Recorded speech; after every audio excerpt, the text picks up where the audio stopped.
नमस्कार। पॉलिटिक्स में आप सबों का स्वागत है। और आज हम पॉलिटिक्स में बात प्रशांत किशोर की उस पॉलिटिक्स की कर रहे हैं जिस पॉलिटिक्स ने बिहार के उस संभावना को ही खत्म कर दिया है, जिस संभावना को लेकर पूरे देश की नजर हमेशा बिहार पर टिकी रहती है। आज भी मानता है कि बदलाव की शुरुआत या आगाज बिहार से ही संभव। कहीं से आवाज अगर उठी और वो आवाज भले चिंगारी हो और पूरे देश में आग की तरह लहकने लगे, तो वो चिंगारी बिहार से ही उठ सकती है। इतना भरोसा देश के लोगों को बिहार से है। और पता है कि पूरे देश के लोग प्रशांत किशोर की हार से कितना निराश है। वो कहीं बाहर जाइए और लोग अगर पता चल गया कि ये बिहार से आए हैं, तो एक बात प्रशांत किशोर की होगी ही होगी, और बिहारियों को लोग कोसेंगे ही कोसेंगे कि अब आप लोगों से भी कोई उम्मीद नहीं है। लेकिन सामने वाले को कैसे समझाया जाए कि प्रशांत किशोर जिस उम्मीद को लेकर बिहार आए थे, उस उम्मीद में ही भ्रष्टाचार कूट कूट कर भरा हुआ था, और उसी भ्रष्टाचार के सहारे भ्रष्ट तरीके से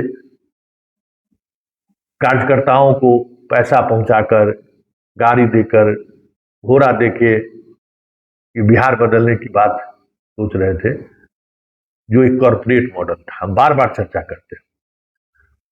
अब बाहर वाले को हम क्या समझाएं कि इस आदमी ने कार्यकर्ता को नहीं खरीदा, कार्यकर्ता को नहीं खड़ा किया।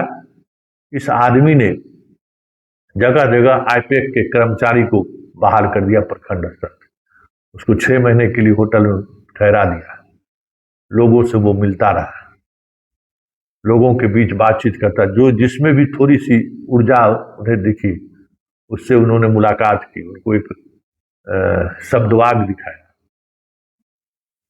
सबको इसने तोड़ दिया।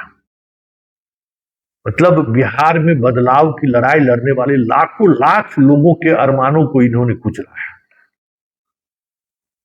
और वाकई में अब बिहार भी समझ जाइए कि एक मृत स्टेट हो चुका है। पत्रकार को भ्रष्ट किया ही, खबर लगाओ 2000 रुपया देंगे, पत्रकार भ्रष्ट हो गया। जो आवाज उठाने का जहां जहां से संभावना दिखाई दे रही थी, उन तमाम इंस्टीट्यूशन को इसने ध्वस्त कर दिया, करप्ट कर दिया। पॉलिटिक्स में ऐसे लोगों को लाकर खड़ा कर दिया जिसका पॉलिटिक्स को पी भी पता नहीं था, और सबका सब बिक गया दबाव में। किसी को अमित शाह का फोन गया, किसी को दिलीप जायसवाल का फोन गया, किसी को मंगल पांडे का फोन गया, किसी को सम्राट का गया, सब खत्म, ध्वस्त। बाहर तो ये लोग नहीं जानता है इस आदमी ने क्या किया।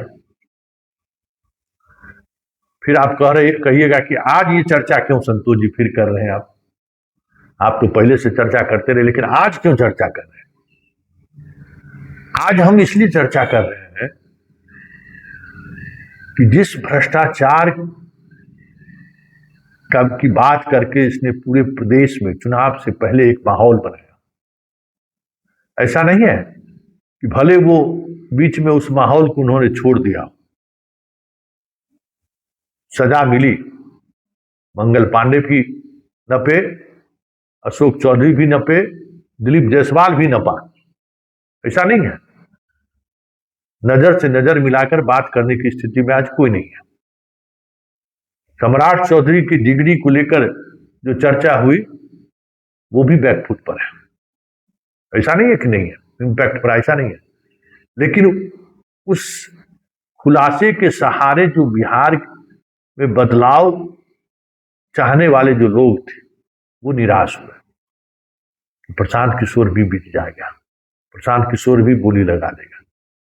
रातों रात इस मुद्दे से वो छोड़कर ऐसे भाग गए कि अब कोई साहस नहीं कर रहा है कि मिथिलेश तिवारी का मसला हो, अमित जैन का मसला हो, या जितने इस तरीके का करप्शन वाली बात लगातार सामने आ रही है बिहार में, उस पर कोई आवाज उठाए या कोई प्रेस कॉन्फ्रेंस करे, कुछ अपनी बात रखे।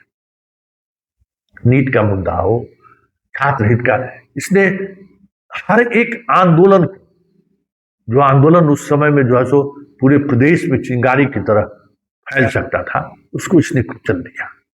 बीपीएससी आंदोलन को बीच में छोड़कर चल दी। क्या क्या नहीं किया इसने। बिहार की राजनीति की उस तमाम, कह सकते हैं कि जो एक जीन है शरीर में, डीएनए उसको कहिए ना, उसको इसने बाहर निकालने का काम किया, खत्म कर दिया बिहार के युवक। वैसे तो खत्म था ही, और इसने खत्म कर दिया। पैसा की चाहत, इतना पैसा लगाया इस राजनीति में, हालांकि नुकसान नहीं है, कोई बनिया का बाप है, अपना सब निकाल के लिया। लेकिन समझिए कि कितना नुकसान करा गया बिहार का। अब कौन लड़ेगा, अब किस पर भरोसा करेगा? दिलीप पर भरोसा करेगा लोग, जो दिलीप खुद सवालों के घेरे में आता जा रहा है कि बस इसको एक परीक्षा दिखाई दे रहा है। और वो भी करे तो करे क्या? नीट परीक्षा रद्द हुई है, कोई अभिभावक, कोई छात्र, किसी ने कहीं से कहीं दूर दूर तक कोई आवाज किसी ने उठाई है क्या? कोई कुछ कहने की स्थिति में है क्या? बताइए, क्या कहेंगे आप? ये बहुत सारी चीजें ऐसी हैं जो बरबस ये कहने पर मजबूर कर रहा है कि प्रशांत किशोर बिहार को इतना नुकसान पहुंचा दिया है, इतना दूर तक नुकसान पहुंचा दिया है। जब इस बिहार को सम्राट चौधरी भी स्वीकार है, मिथिलेश तिवारी भी स्वीकार है, अमित जैन भी स्वीकार है, अनंत सिंह भी स्वीकार है, सूरज भान भी, सब के सब अब स्वीकार है। उसमें तो सबसे बढ़िया हमारा आनंदित लगता है, कहते हम उसे पढ़ा लिखल थोड़े हैं, जो विधायक बन गए बहुत है, मंत्री नहीं बने। लेकिन बाकी लोग तो मंत्री बनने के लिए भी जोर लगाए। इस पूरी सियासत को उसने, कह सकते हैं ना कि भ्रष्ट कर दिया। कहाँ गया इसका? गांव में पंचायत में खेल के लिए कैरम बोर्ड क्या क्या क्या क्या दिया था। कहाँ है? कौन से कहाँ चल रहा है? सब खत्म। जिस पॉलिटिकल सिस्टम को ये आगे बढ़ा रहा था ना, वो सिस्टम हम बार बार कहते हैं, वो सिस्टम था कॉरपोरेट। पैसा लगाओ, लोगों को खड़ा करो, चुनाव जीतो। जैसे केजरीवाल जीते, क्यों केजरीवाल का जी हंस रहे हैं? ये सब क्या है? आंदोलन के सहारे चीजों को जिस तरीके से ये दिखाने की ये लोग कोशिश करते हैं, सिर्फ सत्ता तक पहुंचने के लिए, और सत्ता में पर पहुंचने के बाद वो भी वही करते हैं जिसके लिए ये आंदोलन में लाखों लाख लोगों का इस्तेमाल करते हैं, जिस तरीके से, उसी तरीके से आज कहाँ खड़ा है केजरीवाल? प्रशांत किशोर भी कुछ उसी अंदाज में बिहार गए थे, और आने वाले समय में दिखेगा बिहार की वो दुर्गति होगी ना जो आप सोच नहीं सकते। और उसके लिए अगर कोई एक आदमी जिम्मेवार होगा तो वो होगा प्रशांत किशोर, जिसने पूरे बिहार के लड़ाई के टेम्परामेंट को खत्म कर दिया।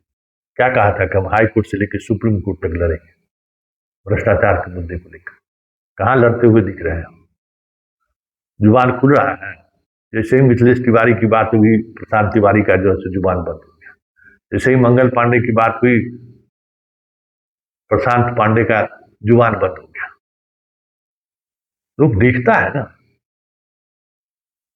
तो आप कह सकते हैं कि एक ऐसा बिहार जो करवट लेने की तैयारी में था, उस पूरे मिजाज को प्रशांत किशोर ने इतनी दूर तक पहुंचा दिया है, जहां से अब लोगों का भरोसा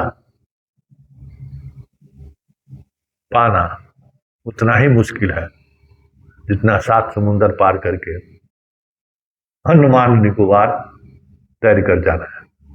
खत्म कर दिया इसने पूरी व्यवस्था को।